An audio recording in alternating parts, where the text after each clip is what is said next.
हिमाचल दौरे पर आए प्रधानमंत्री, आपदा प्रभावित क्षेत्रों का हवाई निरीक्षण। राहत पैकेज की घोषणा, पीड़ित परिवारों को मिलेगी डायरेक्ट सहायता।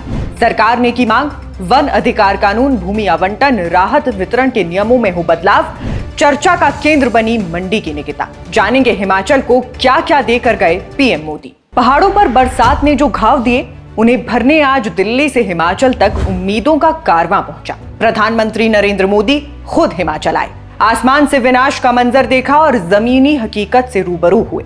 ये दौरा सिर्फ राहत का ऐलान भर नहीं था, बल्कि पीड़ितों के दर्द को करीब से महसूस करने की कोशिश भी थी। कुल्लू, मंडी और चंबा में हुए नुकसान का हवाई सर्वेक्षण कर प्रधानमंत्री के हिमाचल दौरे की शुरुआत हुई। इसके बाद प्रदेश भर से आए आपदा प्रभावितों से मुलाकात की। फिर धर्मशाला में आपदा को लेकर एक हाई लेवल बैठक आयोजित हुई, जिसमें अधिकारियों ने प्रेजेंटेशन के माध्यम से उन्हें नुकसान की जानकारी दी। इस दौरान उन्होंने 1500 करोड़ रुपए की वित्तीय सहायता देने का ऐलान किया।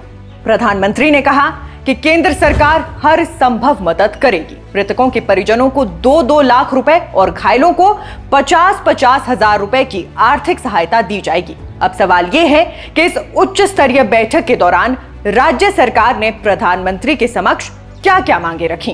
बैठक में कौन कौन मौजूद रहा। आपदा प्रभावितों के साथ बातचीत में प्रधानमंत्री ने पीड़ितों का दर्द सुना, जाना और समझा। इस अहम दिन के तमाम घटनाक्रम पर पक्ष विपक्ष की क्या राय है, इस पर विस्तार से चर्चा करेंगे। आपसे अनुरोध है कि वीडियो को शेयर करें और हमारे YouTube चैनल को सब्सक्राइब जरूर करें। मॉनसून सीजन के दौरान बारिश हिमाचल में कहर बनकर टूटी। मणिमहेश में आई आपदा के बाद राज्य सरकार पर जनता ने कई तरह के आरोप लगाए। इसके बाद सबकी निगाहें टिकी कि केंद्र हिमाचल की कितनी मदद करेगा। क्या प्रधानमंत्री हिमाचल का हाल जानने आएंगे? इस लिहाज से यह दौरा काफी महत्वपूर्ण था। प्रदेश के सभी आपदा प्रभावित क्षेत्रों में 2-2 पीड़ित परिवारों को प्रधानमंत्री मोदी के साथ चर्चा के लिए बुलाया गया था।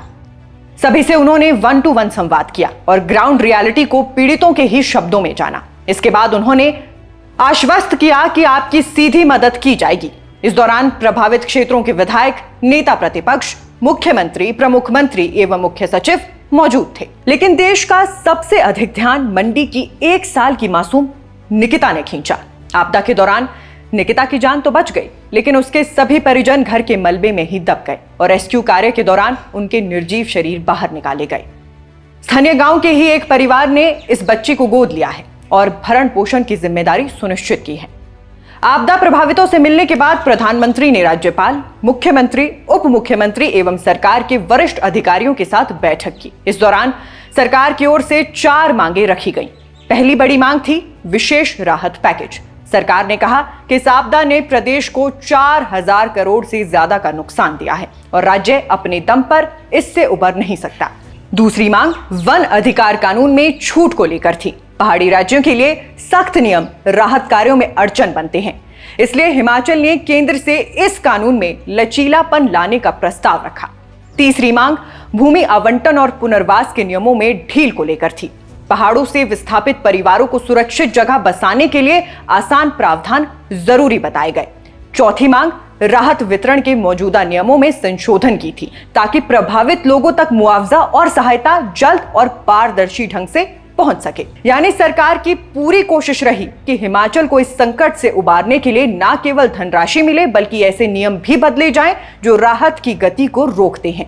पहली मांग को तत्काल स्वीकार करते हुए प्रधानमंत्री ने 1500 करोड़ रुपए की बड़ी राहत पैकेज की घोषणा की। वहीं अन्य मांगों को लेकर प्रधानमंत्री ने सकारात्मक आश्वासन दिया। प्रदेश की जनता की ओर से यह भी मांग उठी कि अब विकास के पैमानों और मापदंडों पर फिर से विचार करने का समय आ गया है। पहाड़ों पर अंधाधुंध और असुरक्षित निर्माण को रोका जाए।